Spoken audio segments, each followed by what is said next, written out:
Hospital, dedicated to you.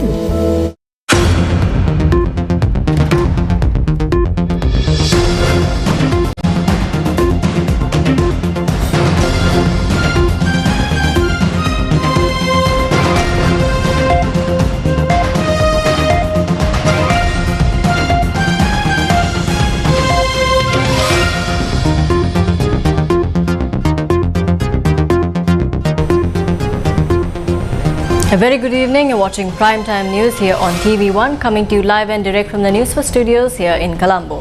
For the Newsfirst team, I am Ruhaza Irfan. Before we move on with our bulletin, here's a look at your headlines for this evening.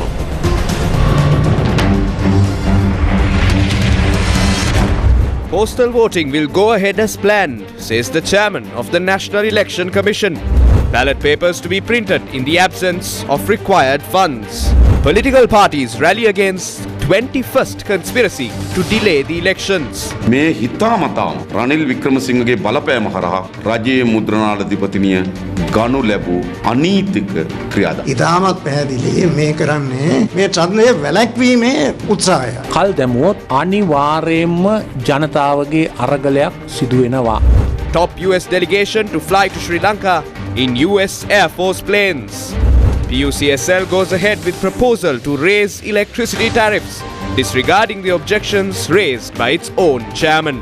Kidney patients in crisis due to medicine shortage.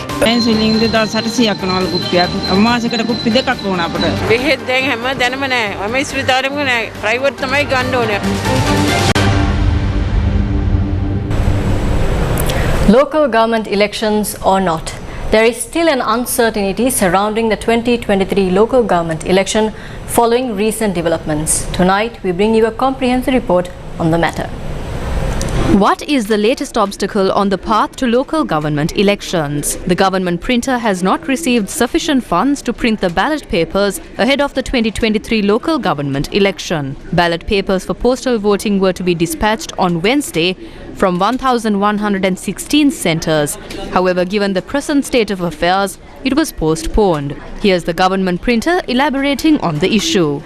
We only print the material. The Election Commission must provide us with everything else. The total estimated cost is 400 million rupees. I have only requested for 200 million rupees for now, but only 40 million was provided. How can I continue with this?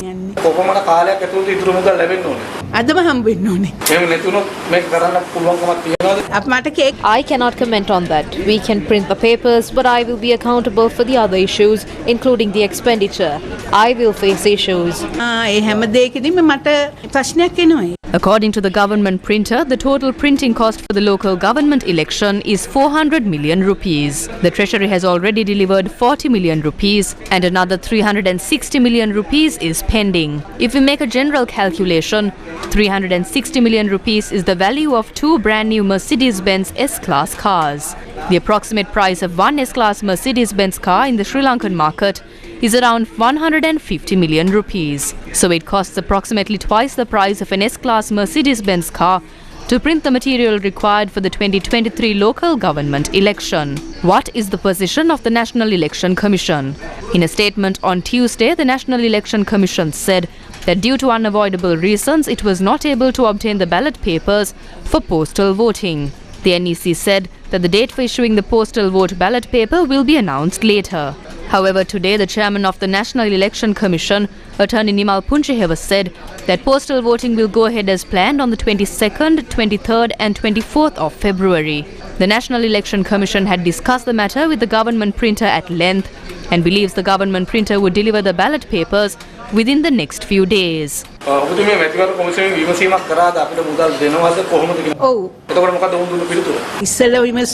inquiry was made when operations were launched. 100 million rupees was provided and I was told to obtain the funds from the Treasury. However, the Treasury only delivered 40 million rupees.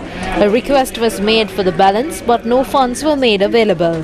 Several days ago, I addressed a letter to the government printer noting that I have to function within a framework and within a particular expenditure circular. I requested for funds or for some advice on how to proceed. I was not given an answer. Instead, the letter was released to the media for reasons unknown to me. නමුත් ඒ ලිපිය මහාධ්‍යවේට දීලා තිබුණා. මම දන්නේ මොන හේතුවකටද කියලා. ලියුමට ඕන් නිල වශයෙන් ප්‍රතිචාර දක්වලා නැද්ද?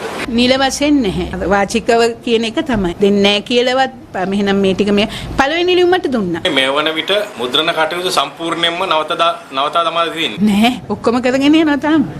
The government printer revealed that printing activities to the value of 200 million rupees were carried out in violation of the recent government circular. Janatha Vimukthi Peramuna එල්ල කරන චෝදනාවක් තමයි යම්කිසි විදියකින් රජයේ මුද්‍රණාලය මේ ආකාරයෙන් ඡන්ද පත්‍රිකා මුද්‍රණය නොකළොත් ඉදිරියේදී ඔවුන්ගේ ආණ්ඩුව තුලදී මේ සම්බන්ධයෙන් රාජ්‍ය නිලධාරීන්ට එරෙහිව ක්‍රියාමාර්ග ගන්නවා කියලා. මේ වෙන විටත් අපි We have already printed material worth 200 million rupees. If action is to be taken, only the Treasury can do that because their circular was violated. ඒකේ උල්ලංඝනය කළා තියෙනවා. What is this circular? According to the letter sent to the National Election Commission by the government printer, the budget circular issued by the Finance Secretary on the 2nd of February 2023 has had an impact on expenses at the government printer. The Treasury Secretary in his circular had noted that priority will be given to government employees' salaries, pensions and welfare benefits in the management of government revenue and expenditure, as well as debt servicing and medical supplies. The more serious point in this circular is that public officers who violate the circular will be held personally responsible for such expenditure. Government printer Ganga Nilinage says to make the full payment to print the ballot papers up front. This has never happened before. 200 million rupees was spent on Independence Day. Various documents were printed for that. However, the government printer had not sought money for that. However, for this election, she wants 410 million rupees up front. This entire amount is not required to print the ballot papers for postal voting. It is clear this is an attempt to delay the elections. ඉතාමත් පැහැදිලි මේ කරන්නේ මේ ඡන්දය වැළැක්වීමේ උත්සාහයක්. The government printer, Attorney General, Treasury Secretary and others are summoned for meetings with the President and his Secretary Saman Ekanayaka. He orders them to suspend printing ballot papers. This is an illegal move by the government printer based on the sole influence of Ranil Wickremesinghe. The budget had allocated funds for the elections. It's a responsibility of the Treasury Secretary to disperse those funds. However, they are not complying with that. The President is abusing his powers to influence the officials and thereby sabotage the election. Should the people allow this to happen?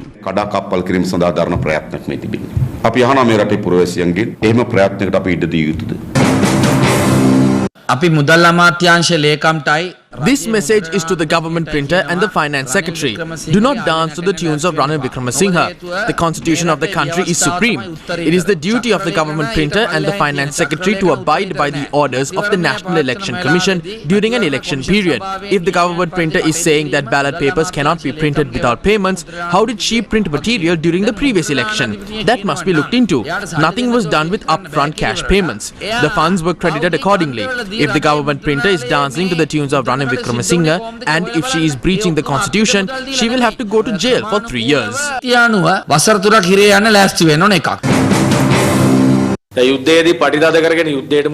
We tightened our belts during the war and faced the war. This is a far more serious issue. We have to impose limitation.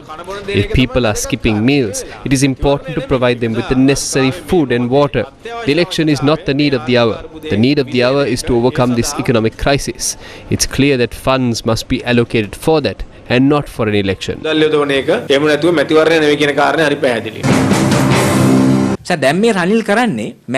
Ranil Wickremesinghe is hiding the ball when losing the match. This is what kids do when they play cricket. He is about to lose the election and he is resorting to various ploys to delay the election. In the end, there will be no one responsible for delaying the election, and the blame will also fall on the people. The country is operating on credit. However, they claim that election material cannot be printed on credit.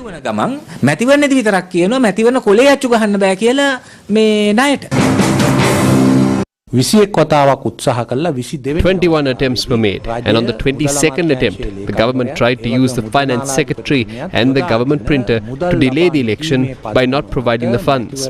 This is leading to a dangerous situation. This is a blow to the people's mandate.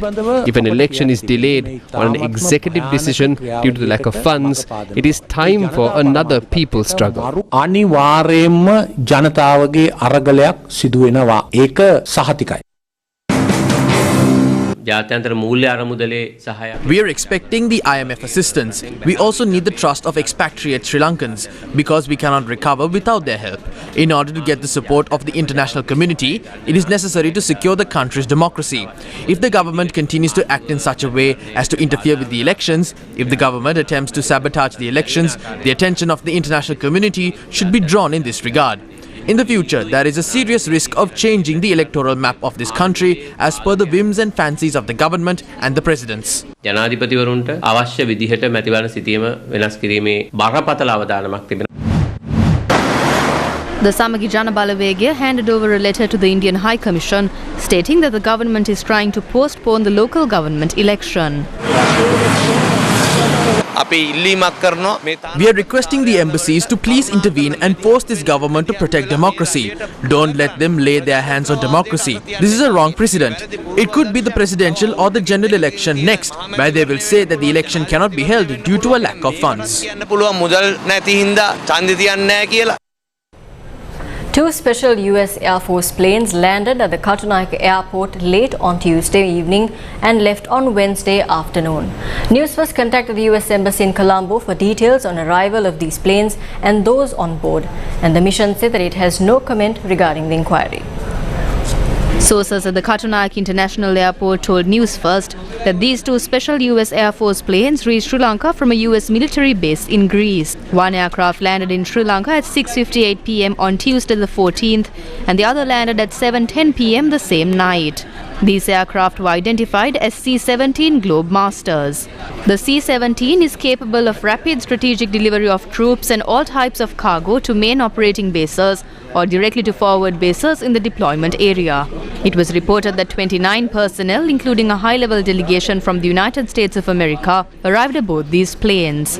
The Daily Mirror had reported that the delegation included U.S. Principal Deputy Assistant Secretary of Defense for Indo-Pacific Security Affairs, Jedediah Royal. The two U.S. Air Force planes left Sri Lanka this afternoon.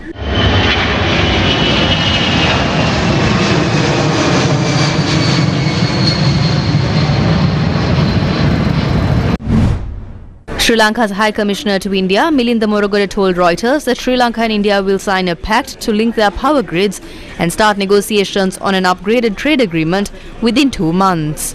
Milinda Morogode had said that Sri Lanka must have growth, otherwise the economy will shrink. The two countries resumed talks on linking the electricity grids last year, and Morogode said a memorandum of understanding on the project would be signed within 2 months, which will be followed by a feasibility study.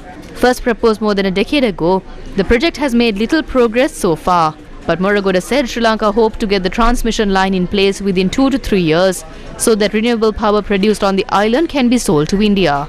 He said that Sri Lanka needs to have more sources of foreign exchange and electricity will be ideal. Information has come to light that a foreign state is pressuring Sri Lankan government to take over the delimitation rights to map out the Sea of Sri Lanka. Although the same state had attempted to obtain the rights by way of Memorandum of Understanding in 2020, it has not been signed as of yet.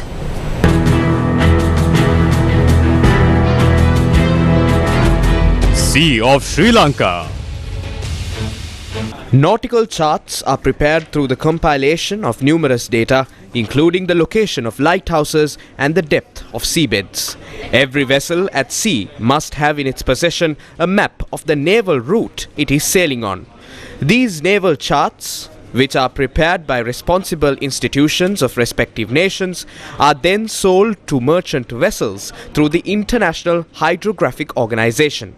These charts are ideally updated every 3 months and holds a value between $20 to $25 per chart. But sensitive data relating to a country's national security is not included on charts sold to merchant vessels. Such charts are only released to the international network once they are scrutinized by respective organizations in each country. The Sea of Sri Lanka is situated in a strategic position in relation to international maritime operations. This fact is further bolstered by the sheer number of vessels sailing across our seas each second. Each vessel sailing through the Sea of Sri Lanka must obtain naval charts, with Sri Lanka possessing 17 such naval charts. In Sri Lanka, The National Aquatic Research Agency, or NARA, is vested with the responsibility of compiling the charts and coordinating with international agencies. NARA has entered into an agreement with the UK Hydrographic Office for this purpose, with each chart only generating $2. A method of generating millions of dollars has been foiled by our authorities. Sri Lanka holds the responsibility of extracting, examining and managing resources within the exclusive economic zone. We still do not have accurate data on possible oil and gas deposits in this area. This has given rise to a need for such information to be mapped. We need to map and gather information about the seabed resources around Sri Lanka, especially in the northern basin and eastern basin.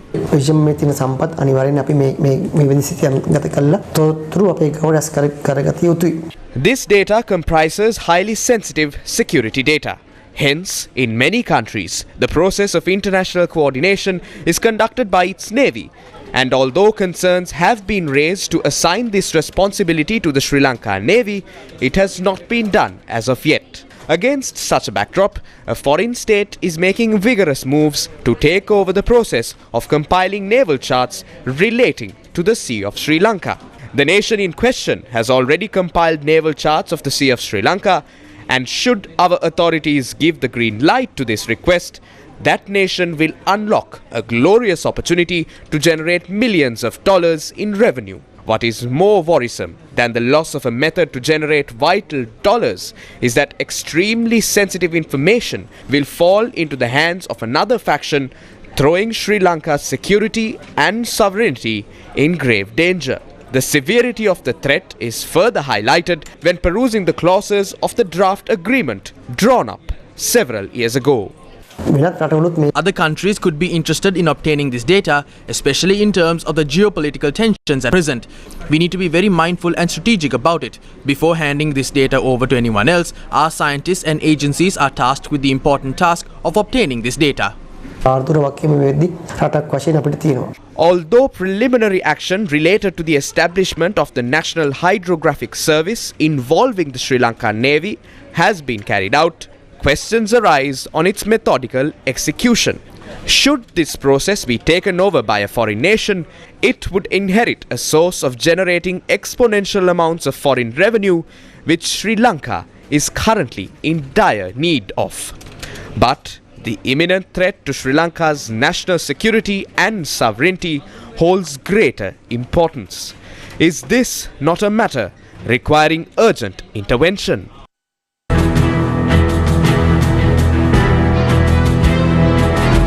Sea of Sri Lanka. Former Navy Commander Admiral Ravindra C. Vijayagunaratne was appointed as the new chairman of Trinco Petroleum Terminal Limited. Trinco Petroleum Terminal Private Limited is Lanka Indian Oil Company's joint venture with the Ceylon Petroleum Corporation, and it operates the Trincomalee oil tank farm. Former Navy Commander Admiral Ravindra C. Vijayagunaratne also assumed duties as the managing director of the Ceylon Petroleum Corporation on Wednesday. Admiral Vijayagunaratne earned his bachelor's degree in War Studies from the Karachi University, Pakistan in 1996 and MPhil in Defence and Strategic Studies from the University of Madras, India in 2010. President Ranil Wickremesinghe has said that the government will not give in to the demands of protesters and noted that just because certain groups strike demanding the removal of certain officials, the government will not remove anyone arbitrarily, as there is a procedure that has to be followed. President Ranil Wickremesinghe attended the launch of Centre for Governance and Public Policy at the Sri Lanka Technological Campus Research University at the Trace City in Colombo this morning. At the moment, there are two strikes. I must say, today while we started this new centre, we are also witnessing a strike in the Ruhuna University to remove the Vice Chancellor. Actually, I have two strikes. One of them wants me to remove the General Manager of a corporation. Other one says to remove the Vice Chancellor of University. Now, where do we end up? Trade unions are saying remove the General Manager of one of our corporations. And the FUTA says remove the Vice Chancellor of the University. Has FUTA come to that level We are like the guys who want the general manager removed. That's the only question I have to ask. Removal of the general manager is a matter for the government. Just because there is a strike, we will not remove him. There is a procedure that has to be followed. If they think there are any shortcomings by him of serious nature. As far as vice chancellors are concerned also, there has to be a procedure. Without procedure, just because people go on strike, whether it's in a corporation or in a university, this government will not change. We will follow the rules and will act according. Because if I go into this now, next time they'll want to remove the deans and next time the heads of department. And then we will be told that you can't appoint a professor without our consent. I think we have to seriously look at what is going to happen in the university. The country has a right to know what is happening. We are paying money to educate us. So we want the universities function properly. More news will come your way after this short commercial break. Stay tuned. News First. Main sponsor. Durden's Hospital, dedicated to you. Experience the best in healthcare at Durden's Hospital's new Alfred Place wing. We continue to evolve into a purpose-built hospital of the future, with an ambience built to deliver world-class care. Durden's Hospital, dedicated to you. Welcome back to the news. The PUCSL has approved a 66% hike in electricity tariff with effect from today. The Public Utilities Commission has approved a 66% hike in electricity tariffs with effect from today. It was with the agreement of the three members of the PUCSL, except the chairman of the commission, Janaka Ratnayaka. In order to generate an additional income of 287 billion rupees for the Ceylon Electricity Board, the proposal to increase the electricity tariff by 66%, which was approved by the Cabinet, was forwarded to the Public Utilities Commission on the 2nd of January. The proposal was not approved by the Public Utilities Commission, and several members of the Commission resigned due to conflict of opinion on the proposal. 3 new members were appointed for the vacant positions on 2 occasions, and yesterday the proposal was taken up again under the chairmanship of Janaka Ratnayaka. A 36% increase in electricity tariffs was proposed to generate an income of 142 billion rupees based on the suggestions of public consultation and all other parties, but only Chairman Janaka Ratnayaka agreed to the proposal. The other members of the commission, namely Attorney Chaturika Vijayasinghe, Douglas Nanayakkara and S.G. Senaratne, had rejected the proposal. The commission, following pressure from the politicians, made scientific calculations and those were cast aside, and they used the newly appointed members to implement this from tomorrow. This is against the PUCSL Act, the Electricity Act and the law of the country. According to the new electricity bill hike proposal, the electricity tariff of 360 rupees paid for 30 electricity units so far can be increased to 1,300 rupees.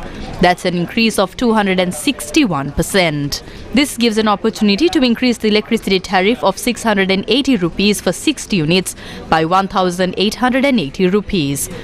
The existing electricity tariff of 1,800 rupees for 90 electricity units will increase to 4,430 rupees.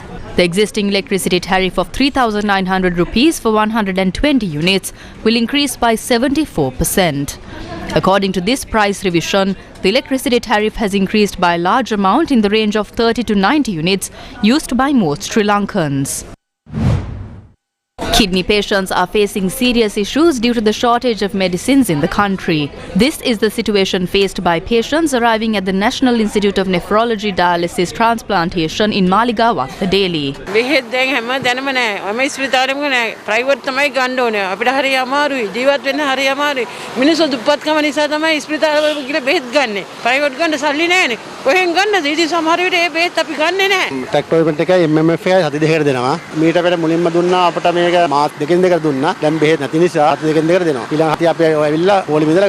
This is the situation at the nephrology unit of the Anuradhapura Teaching Hospital.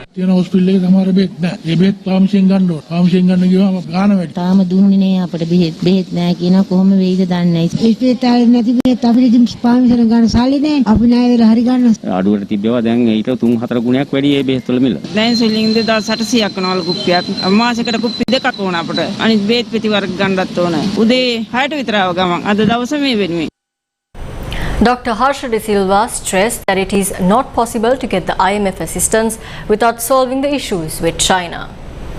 IMF එකේ ණය ගන්න කලින් චීනේ ප්‍රශ්න විසඳ ගන්න ඕනේ. The Chinese issue must be solved before we obtain the loan from the IMF. Nothing can be done without solving the China problem.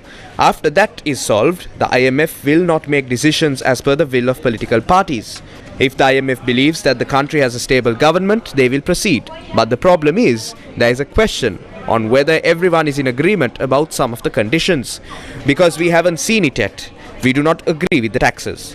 We made it very clear that we did not agree with it. We have multiple alternatives. We discussed with the people regarding this. We believe that we can keep it low to 24 or 25% for a salary amounting up to 450,000 to 500,000 rupees. Taxes should be levied on those who can afford to pay them. So, we are against it and we believe it should be revised. අඩුව ගානේ 4.5ක් 5ක් විතර යනකම් අපිට පුළුවන් වෙන්න ඕනේ 125ක 24ක වාගේ බද්දක් තියාගන්න. බද්ද ගන්න ඕනේ. බද්ද ගෙවන්න පුළුවන් මිනිස්සුන්ගේ. අපි මේකට විරුද්ධයි. මේක සංශෝධනය විය යුතුමයි. Opposition leader Sajid Premadasa says that the Samagi Janabalawegaya is the only party with the vision of building the country's economy. The opposition leader made these remarks while addressing a public meeting held in Puttalam recently. හිතාදර මිත්‍රවරුනි බොහෝ දෙනා ප්‍රශ්න කරනවා බරපතල ආර්ථික ප්‍රශ්න කෝ විසඳුම කවුරු ළඟද විසඳුම තියෙන්නේ කාටද වැඩපිළිවෙලක් තියෙන්නේ කාටද දර්ශනයක් කාටද කණ්ඩායමක් ඉන්නේ මේ වැඩපිළිවෙල කරන්න.